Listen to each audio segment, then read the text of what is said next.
मौलाना साहब एक बात बताइए, अब इसको आप प्रकृति का संकेत कहें, अल्लाह की मर्जी कहें, भगवान की मर्जी कहें, लेकिन समझ नहीं आता। बताओ, जब उत्तर प्रदेश का अध्यक्ष चुनना था, अब उस पर उनकी वो है कि उम्र तो सारी कटी इश्क मुता में मोमिन नहीं।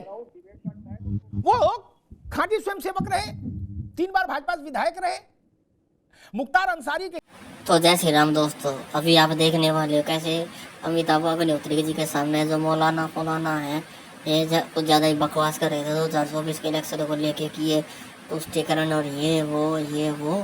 तो देखना कैसे अमिताभ अग्निहोत्री जी ने इनके कान खड़े कर दिए और उन्हें ऐसा जवाब दिया है कि और इस डिबेट में देखने का आपको बहुत मज़ा भी आएगा और पता भी चलेगा। और 2024 के इलेक्शन की तैयारी किस तरीके से ज़ोर शोर से चल रही है ये भी आपको देखने को मिलेगा। किस कैसे तमाम पार्टियां बीजेपी को हराने के लिए और तमाम जो मौलाना है वो मोदी को हराने के लिए किस तरीके से एकजुट होके काम कर रहे हैं और अपने का एजेंडा सेट कर रहे हैं ताकि मोदी को हरा सके। अगर आपको ये वीडियो पसंद आए तो लाइक एंड सब्सक्राइब जरूर कर जाए। मौलाना साहब एक बात बताइए, अब इसको आप प्रकृति का संकेत कहें, अल्लाह की मर्जी कहें, भगवान की मर्जी कहें, लेकिन समझ नहीं आता। बताओ, जब उत्तर प्रदेश का अध्यक्ष चुनना था, अब उस पर उनकी वो है कि उम्र तो सारी कटी इश्क मुता में मोमिन नहीं। वो खांटी स्वयंसेवक रहे, 3 बार भाजपा विधायक रहे, मुख्तार अंसारी के खिलाफ 32 साल मुकदमा लड़ा अजय राय ने अपने भाई की हत्या का।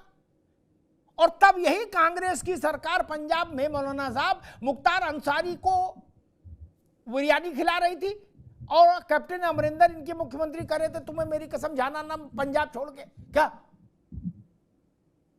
वो तो भला योगी आदित्यनाथ की सरकार का कि वो उनको पकड़ ले आए। ये मामला कुछ गड़बड़ है। कांग्रेस अपने क्रेडेंशियल्स को संदेह के उसमें ले आती है कटघरे में। क्या मौलाना साहब, खासतौर पर माइनॉरिटी के बीच में?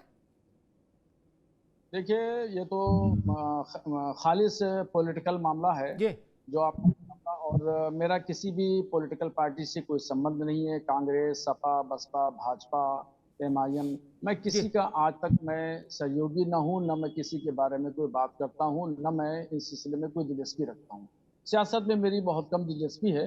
मगर जब आपने पूछा है तो मैं बता दूं कि बाबरी मस्जिद के ताल्लुक से जो भी कार्रवाई हुई, चाहे उसमें मूर्ति रखी गई तो कांग्रेस का दौर था, ताला लगा तो कांग्रेस का दौर था, फिर मस्जिद शहीद की गई तो भी कांग्रेस का दौर था। और हमने खुद जो है वहाँ उस वक्त के वजीर आजम नरसिम्हा राव से बात की थी और हमने उनसे कहा था, तो वो भी किसी तौर पे वो झूठ बोल रहे थे। फिर बरेली शरीफ आए, यहाँ पर दरगाह पे हाजिरी देना चाहते थे, चादर चढ़ाना चाहते थे और बहुत बड़े लोग लुभावने जो है वादे कर रहे थे और ऑफर भी दे रहे थे। हमने उनसे हाथ जोड़कर हमने उससे कहा, सिर्फ ये कहा कि आप बाबरी मस्जिद बनवा दीजिए। उन्होंने यहाँ पर सर्किट हाउस में बैठ करके तमाम लोगों की मौजूदगी में, ये मैं जो बता रहा हूँ ये सब रिकॉर्डेड चीजें हैं। वज़ीर आज़म ने खुद हमसे कहा था कि नरसिम्हा राव ने कि हम बाबरी मस्जिद बनाएंगे, आप जो है 97 में होने वाले लोकसभा के इलेक्शन में आप जो है वो हमारी सपोर्ट करते हैं। तो हम लोगों ने कहा था, साफ साफ उनसे 2 लफ्जों में कह दिया था कि आपके हाथ बाबरी मस्जिद की शहादत में मुलविस हैं, इसलिए हम आपका साथ नहीं दे सकते। तो ये जो समस्याएं जो खड़ी की, ये दरअसल समस्या तो कांग्रेस ने ही खड़ी की थी, कांग्रेस के उस वक्त के लोग ने खड़ी की थी। आज के जो लोग हैं, राहुल गांधी है, प्रियंका गांधी, सोनिया गांधी, मैं इनके बारे में कुछ नहीं कहूंगा। ये अच्छे लोग हैं, मगर जो पीछे जो कांग्रेस है उसने ही सारी समस्याएं खड़ी की थी। मौलाना साहब, आपने बहुत बड़ी बात कही है, बहुत बड़ी बात कही। मुझे बताइए, बरेली सर्किट हाउस की घटना कब की है? 95 की बात है जी, 95 की बात है, 95 की बात है। 95? अच्छा, मतलब 3 साल बाद। मतलब मुन्ना खान साहब, अब कर लो बात। तो पूरी बात सुनिए, पूरी बात अमिताभ साहब सुनिए जी। तो मुझे वजीर आजम ने समझाया और बहुत फिर उस बाद में मुझे बुलाया और मैं दिल्ली गया और दिल्ली जाकर के मेरी आधा घंटा वजीर आजम ने बात की। एक सादा कागज़ दिया और सादा कागज़ लेकर के उसमें नक्शे बनाए। नक्शे बनाने के बाद में उन्होंने हमें ये समझाया कि आप जो है यहाँ मैं एक नुक्ता बनाया बीच में कागज के और कहा कि यहाँ पे मैं हूँ, ताकतवर शख्स, ताकतवर आदमी मैं हूँ, और ये जिस बिल्डिंग में आप बैठे हैं ये सबसे हिंदुस्तान की सबसे ताकतवर बिल्डिंग है, हम यहाँ पर आपको लाना चाहते हैं। और आप जो है वो 7-8 लाइनों के बाहर खड़े हुए, यानी कोसों दूर खड़े हैं। उससे पहले जो है वो आरएसएस है, उसके बाद में वहाबी हैं, उसके बाद देवबंदी हैं, उसके बाद में सल्फी हैं, उसके बाद जमात इस्लामी के लोग हैं, और बरेलवी लोग जो है वो कोसों दूर खड़े हैं। हम आपकी क़यादत को डेवलप करना चाहते हैं और आपको ताकतवर बिल्डिंग में बिठाना चाहते हैं। तो बहुत देर तक उन्होंने मुझे समझाया, तो मेरी समझ में तो कोई बात नहीं आई। हमें तो हमारे दिमाग में, और जो आज भी ये बात जहन नशी है तमाम मुसलमानों में, कि बाबरी मस्जिद की शहादत में जो अगर हाथ मुलविस थे तो कांग्रेस के प्रधानमंत्री नरसिम्हा राव के थे। तो इसलिए हमने उनकी बात को कबूल नहीं किया। हमने अपनी जान छुड़ाने के लिए कि प्रधानमंत्री के यहाँ से हमारी जान कैसे छूटे, हमने उनसे हाथ जोड़ा और कहा कि हम जाएंगे, हम अपने बड़े बुजुर्गों से इस बात को समझेंगे, आपकी बात को रखेंगे, जो भी जवाब देंगे हमारे बड़े बुजुर्ग हजरात, तो हम उन जवाबात से आपको अवगत करा दें। फिर उसके बाद में 1 महीना भी नहीं गुजरा था, उसके बाद में, मैं नाम नहीं लूंगा, उनके 2, एक ओएसडी और एक पॉलिटिकल एडवाइजर, वो मेरे पास में आए। मेरा बड़ा छोटा सा कमरा था, 24 घंटा मेरे कमरे में पड़े रहे, और बहुत लंबे चौड़े जो है वो ऑफर भी उन्होंने दिए। हमने उनसे भी हाथ जोड़ करके इल्तिजा कर ली कि हमें क़यामत के दिन मुंह दिखाना है, खुदा को मुंह दिखाना है, और कौम को भी जवाब देना है, तो हमें माफ़ करिए, हम फ़कीरी में मस्त हैं। हमने उनसे ये जवाब दिया कि हम फ़कीरी में मस्त हैं।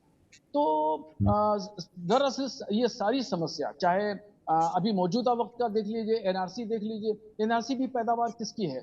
15 साल तरुण गोगोई वहाँ के चीफ मिनिस्टर रहे आसाम के, 10 साल डॉक्टर मनमोहन सिंह वजीर आजम रहे दिल्ली में। तो क्या ये एनआरसी का मामला सुलझाया नहीं जा सकता था? बिल्कुल सुलझाया जा सकता था। जब पूरे मुल्क में अभी एनआरसी का जब शोर-गौगा हुआ, तो पूरे मुल्क में जो हमने एहतजाज किए, एजिटेशन किए, फिर सिर्फ उत्तर प्रदेश में हमारे 27 मुस्लिम नौजवानों की जानें गई। तो ये समस्या भी, एनआरसी भी मसला जो है वो कांग्रेस की ही पैदावार है। मौलाना साहब, बहुत मैं 1 मिनट के लिए रुकूंगा, आपने बहुत बड़ी बात कही। मुन्ना खान साहब, आपसे रिस्पॉन्स लूंगा, फिर मैं बाकी दोनों मेहमानों के पास चलूंगा, यतीमा के पास और मनोज पंडित के पास। आज बहुत बड़ा खुलासा किया है मौलाना साहब ने कि भारत के वजीर आजम पीवी नरसिंह राव साहब, उन्होंने जगह बताई, मौका बताया, शहर का नाम लिया और आमने सामने की बात का हवाला दिया है, और कहा इसके सबूत है कि नरसिंह राव ने बरेली सर्किट हाउस में बैठकर कहा कि हमको चुनाव में सपोर्ट करिए, हम अयोध्या में बाबरी मस्जिद बनवा के देंगे। मुन्ना खान साहब, ऐसा चरित्र चलेगा फिर कैसे काम चलेगा? अगर ऐसी बात है तो फिर ताल ठोको ना जहां। मैं मौलाना साहब के बातों से इत्तेफाक नहीं रखता। ये बात, अरे इत्तेफाक की बात नहीं है, तो वो कह रहे ना, सब में प्रमाण है। नहीं, उनको सार्वजनिक तौर पर रखने चाहिए थे। अगर ये बातें थी तो उनको सार्वजनिक तो अब क्या कान में बोले? सार्वजनिक ही रखा है। प्रधानमंत्री आकर, अरे कान में थोड़ी बोल रहे हैं, सार्वजनिक ही बोल रहे हैं। कह तो रहा हूँ, देश के प्रधानमंत्री अगर आकर के उनसे कह रहे हैं कि आप हमें बरेली में सपोर्ट करें या पूरे बरेली में नहीं करें, बरेलवी सेक्ट सपोर्ट करें, बरेली में सपोर्ट नहीं करें। हमें जवाब दे देने दें जी। मैं समझता हूँ इतने बड़े रसूखदार मौलाना साहब नहीं होंगे जो प्रधानमंत्री डायरेक्ट आकर के कहे कि आप उत्तर प्रदेश में सपोर्ट करें। मुझे तो नहीं लगता। अब कहाँ तक सच्चाई वो खुदा जाने, मैं तो इन बातों में नहीं रखता। अगर वो कह रहे थे तो ये तथ्य उनको मौलाना साहब को रखने चाहिए उस बीच में कि हाँ, प्रधानमंत्री जी ने ये कहा था। क्या इन्होंने कोर्ट में कोई बात रखी? क्या इन्होंने किसी बड़े नेता से शिकायत की या किसी कांग्रेस नेता का संपर्क की? नहीं किया। तो इन बातों को, तथ्य को दबा करके रखना। मुन्ना खान, अभी रुके, मैं यतीमा के पास चलूंगा। अरे अभी रुकना होगा मुन्ना खान। प्रधानमंत्री की शिकायत किससे करेंगे? स्कूल में प्रिंसिपल की शिकायत मास्टर से करोगे? गजब करते हो यार, कुछ तो समझो। गजब कर रहे हो। बोले शिकायत की, और किससे? सिपाही जो बाहर बैठा था 7 रेस कोर्स में, उससे कहते कि भैया इनको डांटो प्रधानमंत्री को। ऐसा बोलते हैं क्या? और एक बात कह दूं, मैं यतीमा आपके पास आ रहा हूं, यही जो खुलासा किया है रिजवी साहब ने ये, और इसमें जो कांग्रेस ने हल्का सा दाएं बाएं जाने की कोशिश की, उस पर मैं एक ठप्पा और लगा दूं।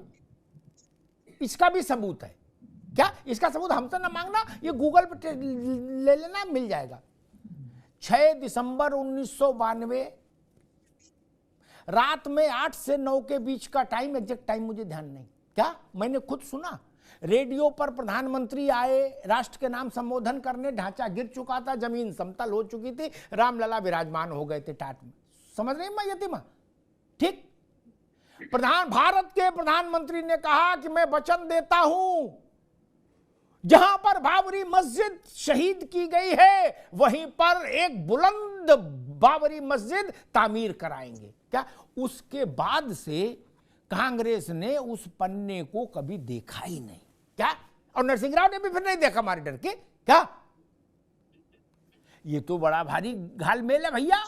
इधर कोर्ट के ऊपर जनेऊ पहनोगे, उधर कहोगे हम मस्जिद बनवा देंगे, हमको चुनाव जिता दो।